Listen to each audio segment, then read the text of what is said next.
ಪಕ್ಷಕ್ಕೋಸ್ಕರ ಕಷ್ಟಪಟ್ಟಿದ್ದಾರೆ D K Shivakumar ಅವ್ರಿಗೆ ಒಂದು ಬಾರಿ ಕಾಂಗ್ರೆಸ್ ಅವಕಾಶ ಮಾಡಿಕೊಡ್ಬೇಕು ಅಂತಕ್ಕಂಥದ್ದು ಅದು ಜನಜನಿತ, ಸಾರ್ವಜನಿಕವಾಗಿ ಸಾರ್ವಜನಿಕರು ಚರ್ಚೆ ಮಾಡ್ತಿರ್ತಕ್ಕಂಥ ವಿಚಾರ.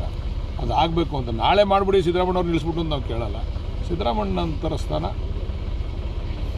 D K Shivakumar. ಅಲ್ಲ ಸರ್, ಈಗ ಅದೇ ಚರ್ಚೆ ಆಗ್ತಾ ಇರೋದು ಸರ್, ನಂತರದ ಸ್ಥಾನ ಅಂತಂದರೆ ಅದೇ ಯಾವಾಗ ಅಂತೇಳಿ. ಅದನ್ನು ನಾನು ಹೈಕಮಾಂಡ್ ಅಲ್ಲ ಅಂತ ಹೇಳಿಲ್ವ ನಾನು.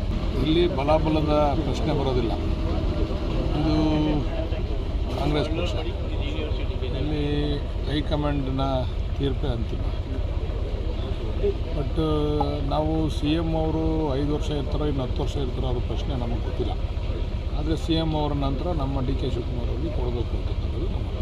ಅಂದರೆ ಸರ್ 5 ವರ್ಷ ಅವರೇ ಆಗ್ತೀನಿ ಅಂತ ಸಿ ಎಮ್ ಅವರಿಗೆ ಖುದ್ದು ಹೇಳಿರೋದ್ರಿಂದ ಹೈಕಮಾಂಡ್ ಅವ್ರಿಗೆ ಬೆಂಬಲ ಸಿಕ್ಕಿದೆ ಅಂತೇಳಿ ಅದನ್ನು ಅಷ್ಟೊಂದು ದೊಡ್ಡ ಮಟ್ಟಕ್ಕೆ ಮಾತಾಡ್ತಕ್ಕಂಥದ್ದು ನನಗೆ ಆ ಶಕ್ತಿ ಇಲ್ಲ. ಅದ್ರ ಬಗ್ಗೆ ನಾನು ಕಾಮೆಂಟ್ ಮಾಡ್ತಕ್ಕಂಥದ್ದು, ಹೇಳಿಕೆ ಕೊಡ್ತಕ್ಕಂಥದ್ದು ಶಕ್ತಿ ನನಗಿದೆ.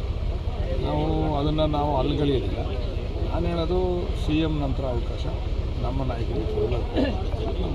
ಯಾವಾಗಲಾದರೂ ಸರ್, ಆದರೆ ಈ ಟರ್ಮ್ ಏನು ಯಾವಾಗಲಾದ್ರೂ ಹೈಕಮಾಂಡ್ ಯಾವಾಗ ಹೇಳ್ತದೆ ಅವ್ರ ನಾಯಕತ್ವನೂ ಬೇಕಲ್ಲಪ್ಪ. ಸಿದ್ದರಾಮಯ್ಯವ್ರನ್ನ ಬಿಟ್ಟು ನಾವು ಚುನಾವಣೆ ಮಾಡೋಕ್ಕಾಗಿಲ್ಲ.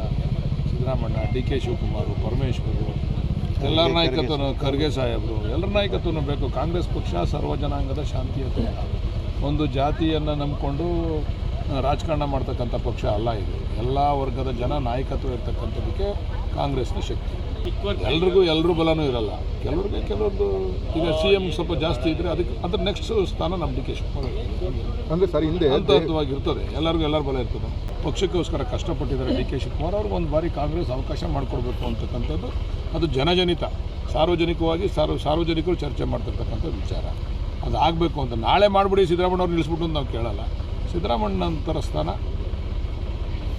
D K Shivakumar. ಅಲ್ಲ ಸರ್, ಈಗ ಅದೇ ಚರ್ಚೆ ಆಗ್ತಾ ಇರೋದು ಸರ್, ನಂತರದ ಸ್ಥಾನ ಅಂತಂದರೆ ಅದೇ ಯಾವಾಗ ಅಂತೇಳಿ. ಅದನ್ನು ನಾನು ಹೈಕಮಾಂಡ್ ಅಲ್ಲ ಅಂತ ಹೇಳಿಲ್ವ ನಾನು.